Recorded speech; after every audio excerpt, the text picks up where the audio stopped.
দখল করে বসেছে দিল্লির গদি। তিনি বলেছেন আমি ক্ষমতায় এলে পেয়ে যাবে আচ্ছে দিন, নাচতে থাকো দিন দিন, টাকা দিতে হবে না ক্যাশ, সবাই মিলে নিয়ে লাও গ্যাস। বাড়িতে সিলিন্ডার পৌঁছে গেল, তখন আমি বড় ভাবি বলছে এই দেখো শুধু গ্যাস নিলে হবে, এমন একটা হাঁড়ি কিনে দাও যেন তরকারি হলি ডেকে দেয়। বললো সে আবার কি রে? বলতে কেন না, চলো বাজারে। ঢোলার হাটে গেল, কিনলো হাঁড়ি, আসলো বাড়ি, তরকারি হয়ে গেলে চাপিয়ে দিল তাড়াতাড়ি, হয়ে গেলে আবার হাঁড়ি ডাকছে, বড় ভাবি লাভিয়ে এলাম, আবার হাঁড়ি ডাকছে, মেজে ভাবি গিলে এলাম, খাচ্ছার এরা মোটা। দেওয়ার বলছে ভাবি ভালো আছো? বলছে শরীর ভালো না, শরীর খুব খারাপ। তা বলছে একটু গোস্ত কম খা। বলছে ও লাউটু কি খায়, তোর ভাই কি খাওয়ায়? আর দেওর চাস্তো দেওর তো বড় আব্বা জিজ্ঞেস করছো, বড় আব্বা তোমার শরীর ভালো আছে? বলছে আলহামদুলিল্লাহ, ৭৬ বছর বয়স। ও বড় আব্বা খাওয়া দাওয়া ঠিক আছে? তখন বড় ভাবি বলছে এই দেখ তোর চাচার ও কথা জিজ্ঞেস করিনি, ও বুড়ো নয়, ধান কল মেশিন যা দি মেরে দেয়। তাই এ ২৬ বছর বয়সে খেতে পারে না, আর ও শ্বশুর ৭৬ বছর বয়স সব মেরে দিচ্ছে, এর হিংসা হচ্ছে। কথাটা ঠিক ক্লিয়ার না? যুগ খারাপ কি মানুষ খারাপ? আর একটু ক্লিয়ার বুঝুন। এই মুরব্বী যারা বসে আছেন ওনাদের স্ত্রী আমাদের মা, ওনাদের শাশুড়ি আমাদের নানিমা, ওনাদের মা আমাদের দাদিমা। তুলনামূলক যখন ওনারা ইয়াং ছিলেন ৫০ বছর আগে, তাদের হাইট, তখনকার মানুষের হাইট বেশি ছিল না এখনকার মানুষের হাইট বেশি। তখন শাড়ি ক হাত ছিল আব্বা? ১০ হাত। কোম্পানির শাড়ি হলে ১০ হাত, লোকাল শাড়ি হলে ৯ হাত, ৯.৫ হাত। আচ্ছা ৯ হাত ৯.৫ হাতের শাড়ি, মায়েদের হাইট ৬ ফুট, তারা পরেছেন। তাদের শরীরের অঙ্গ প্রত্যঙ্গ পাড়ার কোন পরপুরুষ কখনো দেখতে পেতেন? আর পাড়ার পরপুরুষ দেখা জুড়ে দেখ, ভাসুরের সাথে দেওরের সাথে কথা বলবে মহিলারা, ঘোমটা এমন করে দিয়েছে মনে হয় যেন মোটর সাইকেলের ফুল হেলমেট। এই যে লাইটে যে পুরুষের ছায়া পড়ছে, সূর্যের আলোয় যে ছায়া পড়ে, এই ছায়াটা পর্যন্ত তখন পুরুষ জাতির ছায়াটা আমাদের মায়েরা এখনো মারাতে চান না। কথা ঠিক কি না? আচ্ছা, আর এখন আমাদের বিউটির মার হাইট কত? ৪ ফুট বলে বাড়ি যাও, ছবিটা তুলে পাঠাবো না, তোমার বাড়ি যাও মাথায় তুলে দেবে। কম বেশি ৫ ফুট, ৫'১", ৫'২", ৫'৩", তার উপরে আছে সংখ্যা কম, ৫ ফুটের নিচে আছে সংখ্যাটা কম। কিন্তু বর্তমান শাড়ির সাইজ কত? আরে ১২ হাত শাড়ি, কিছু কিছুতে ব্লাউজের পিস ফ্রি আছে না নাই?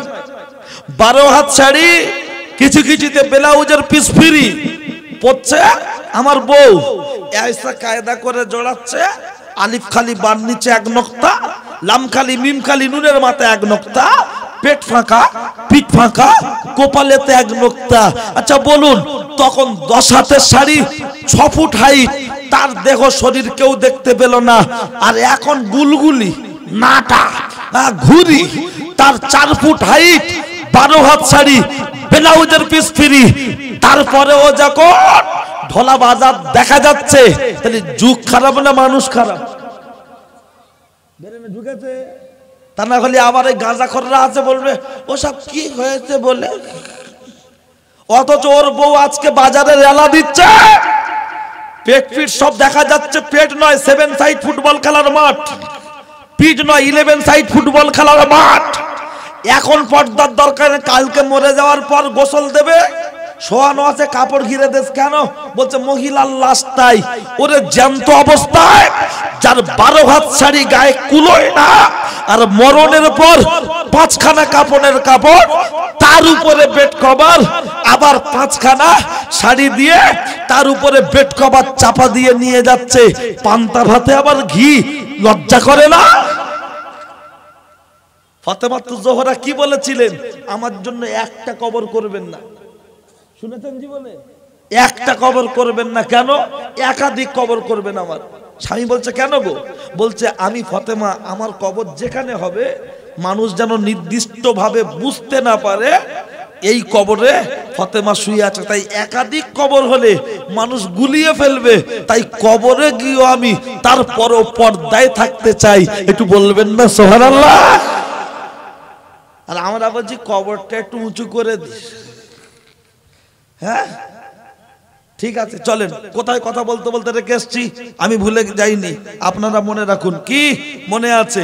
তাহলে আমাদের মাঠের সবজির ফসলের দাম আছে, মা বোনের ইজ্জতের দাম নেই, তাই বলছিলাম তো। আরেকটু কথা বোঝেন, আরেকটু কথা বোঝেন। কি কথা? খেয়াল করেন আমার দিকে, শুনে রাখুন। এই ছেলেরা, যুবকরা, আমার আব্বা মাছ কিনেছে, আমার মা মাছটা নিয়ে বাড়িতে ভালো করে ঘষে ঘষে ঘষে ঘষে ধুয়ে রান্নাঘরে রেখেছে। হঠাৎ আমার মা পুকুরের ঘাটে হাঁড়ি বাসন মাজছে, আর আমেরিকা থেকে একটা মেহমান এসছে, এসেই প্রথম চান্সে বলছে ম্যাও ম্যাও। আপনার স্ত্রী আমার মা যে কাজ করুক না কেন, তার মস্তিষ্কটা রান্নাঘরের দিকে যাবে না? যাবে না কেন? মায়েরা তো সাংসারিক। এই সাদ্দাম, কি হলো মা? দেখ দেখ দেখ দেখ, বিড়াল মনে হয় মাছ খেয়ে নিচ্ছে, দেখ। আমি মোবাইল দেখতে দেখতে ভাত খাচ্ছিলাম তো, আমি বলছি কই কই, না তো বিড়াল নেই তো। বলছে ওলাও তো ভালো করে দেখ। আমি এদিক ওদিক ঘুরে দেখলাম, হ্যাঁ বিড়াল আছে, তবে সে তো এখনো বারুইপুর পার হয়নি। তার মানে জানালার ওপাশে, ও জানালা থেকে ঠিক পজিশনটা দেখছে, ঢুকবো, মাল লোবো, বেরিয়ে আসবো, কোন রকম কেস খাওয়া যাবে না। তাই বিড়াল জানালার পাশে দাঁড়িয়ে আওয়াজ দিচ্ছে ম্যাও ম্যাও ম্যাও। তখন বড় লোক যদি হয় আমার বাপ, মাছটা ফ্রিজে ঢোকা, রান্নাঘরে একটা শোকেস মতো থাকে যাকে বলা হয় মিটকেস, মিটকেসে ঢোকা। আর যদি গরিব মানুষ হয়, বলছে মাছের হাঁড়ির মুখে শিলনোড়াটা চাপিয়ে দে, অথবা জগে পানি ভর্তি করে চাপিয়ে দে। কেন? যাতে বিড়াল কোন রকম মাছ খেতে না পারে। আচ্ছা বলুন, আমার এই জায়গায় জিজ্ঞাসা হলো, সামান্য 150 টাকার পোনা মাছ, রুই মাছ বিড়াল খেয়ে নেবে, তার জন্য যদি মাছটাকে ফ্রিজ জাত করে রাখতে হয়, হে উপস্থিত জনমণ্ডলী, বিড়াল মাছ খেয়ে নেবে, তার জন্য যদি ওই মাছটাকে আপনার হাড়ির মুখে ভারী কিছু চাপিয়ে দিতে হয়, আজকের দিনে আমাদের বাড়ির যে সমস্ত মেয়েরা এদিক ওদিক ঘুরছে মাছের মতো চড়ে চড়ে, আর ওদের পিছনেও কিছু বিড়াল ঘুরছে না, ঘরে না, এসে বলছে ম্যাও ম্যাও, তোমার ফোন নাম্বারটা দাও, ম্যাও তোমার ফোন নাম্বারটা দাও। মেয়ের মা বলছে আও খাও গল্প করে যাও, তুমি তো ঢোলার ছেলে, ভয় কাকে পাও, আও খাও গল্প করে যাও। সামান্য 150 টাকার পোনা মাছ বিড়াল খেয়ে নেবে, তার জন্য যদি মাছটাকে ফ্রিজ জাত করতে হয়, আপনার মেয়ে আমার বোন, আপনার স্ত্রী আমার মা, তার রূপ যৌবনের মূল্য 150 টাকার পোনা মাছের মতো নয়, 5000 টাকার মাছের মতো নয়, 5 কোটি টাকা মাছের মতো নয়। তার রূপ যৌবনের মূল্য কতটা হতে পারে? আল্লাহর নবী সাল্লাল্লাহু আলাইহি ওয়াসাল্লাম হাদিস শরীফের মধ্যে বলেছেন, ইন্নাদ দুনিয়া কুল্লুহা মাতাউন ওয়া খায়রু মাতাইদ দুনিয়া আল মারওয়াতু সালিহা। ওরে পিতামাতা সরকার, ভেবে দেখা দরকার, সামান্য একটা 10 টাকার আইসক্রিম পাড়ায় বিক্রি করতে আসছে, যে বাক্সটায় করে, সেই বাক্সটার দাম কত? ওই যে টোটো গাড়ির মতো করে মাল সেটিং করা আছে, দেখেন না কত দাম? খুব কম হলো 40,000 টাকা। যে দোকানে দেখবেন চাপটা ফ্রিজ আছে, ডিপ ফ্রিজ বলে, যারা আইসক্রিম বিক্রি করে ওদের কাছে আছে, দেখবেন ওই ফ্রিজটার দাম কম বেশি 40,000 টাকা। কিন্তু আইসক্রিম বরফের দাম কত?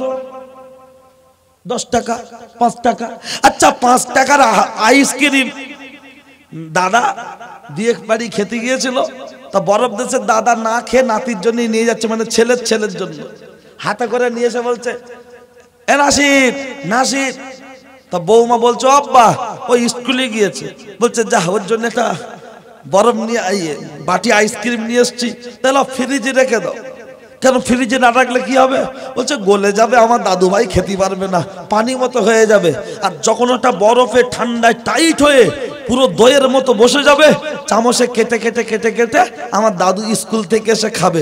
আচ্ছা বলুন, 10 টাকার আইসক্রিমে হাওয়া লাগলে যদি গলে যায়, তার জন্য যদি 50,000 টাকার ফ্রিজ ব্যবহার করতে হয়, আপনার মেয়ে আমার বোন তার রূপ যৌবনের মূল্য 10 টাকার আইসক্রিমের মতো নয়। তাহলে আইসক্রিম হাওয়ায় যাতে না গলে যায়, তার জন্য যদি 50,000 টাকার ফ্রিজ ব্যবহার করতে হয়, আমার বোনের রূপ যৌবন যাতে কোনো পরপুরুষ নজর না দিতে পারে, তার জন্য তাহলে তার কেমন পোশাক পরানোর দরকার? হ্যাঁ, এখন যা জামা গায়ে দেওয়ানো হচ্ছে, ও তো শাড়ি নয়, সব মুশারি এমন ভাবে গায়ে দিচ্ছে, তাতে একটুখানি রাস্তার দিকে দেখুন বোরখা পরেছে, ওই বোরখা পরা হারাম। যদি বলেন কোন বোরখা, চারিদিকে ঝিকঝিক ঝিকঝিক ঝিকঝিক ঝিকঝিক সব লাইট জ্বলছে, মানে গেটে দেখবেন লাইট দেওয়া, এখানেও দেখবেন চারি সাইডে ঝিকঝিক ঝিকঝিক ঝিকঝিক সব পাতল লাগানো, ওর নাম দিয়েছি ডিজিটাল বোরখা। আবার এরকম জায়গায় টাইট, বুটির যেমন দড়ি দেওয়া থাকে না, পায়ে টেনে দিলে টাইট হয়ে যায়, এই জায়গায় দেখবেন দড়ি লাগানো আছে, মানে যে যেরকম মানুষ গায়েদের টেনে দাও। আবার বললি বলে এ মলি সাহেবদের খেয়ে কাজ নেই, শুধু পর্দার কথা বলছে, এই গরমে ওসব বোরখা পরে থাকা যায়? এসব মলি সাহেবদের খেয়ে কাজ নেই, শুধু ওরা এইসবই বলছে। পুলিশরা যারা ডিউটি করে, এখন তো ফাল্গুন মাস, চৈত্র মাসের গরমে 40 ডিগ্রি সেলসিয়াস যখন গরম থাকে, ঢোলা থানার কোন পুলিশ ঢোলা চৌমাথায় দাঁড়িয়ে, বারুইপুর থানার কোন পুলিশ বারুইপুর চৌমাথায় দাঁড়িয়ে, কলকাতার কোন সার্জেন্ট পুলিশ কলকাতায় দাঁড়িয়ে, কেউ হাফ প্যান্ট আর এক্সাইজ গেঞ্জি গায়ে ডিউটি করতে দেখেছেন? কেন? পুলিশের পোশাকটা মোটা না। তাহলে অত মোটা সে পড়ছে কি করে? বলছে না, ওরা তো চাকরির ব্যাপার, ওটা তোর কর্ম, তো পড়তেই হবে।